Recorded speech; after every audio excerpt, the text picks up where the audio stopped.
Good morning. Welcome again to Morning Devotions. I'm Pastor Sumrall, the pastor of the Cathedral of Praise. Right now, I want to talk to you about your effect on my life as a leader.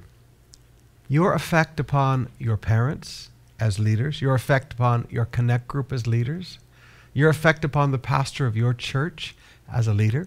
Yesterday I told you how they had to live a life because it had an effect upon you.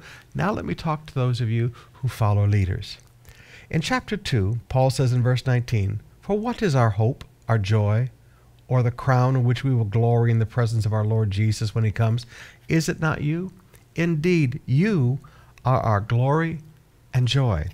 And then come down to chapter 3, and he says in verse 8, "For now we really live, since we heard that you are standing firm in the Lord."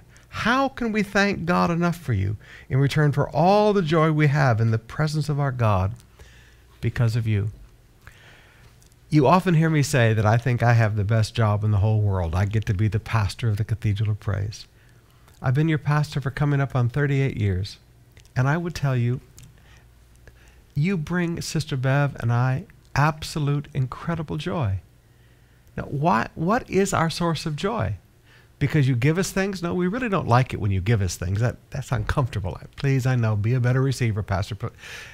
What gives us great joy is your life, that you are standing firm in the Lord, that you are serving God.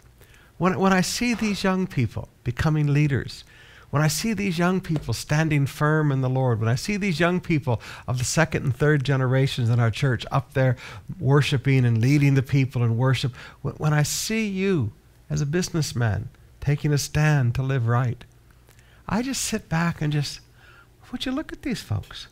When I hear you on the radio teach, and you teach so well, I just look at these folks. Would you look at them? Folks, you give us great joy.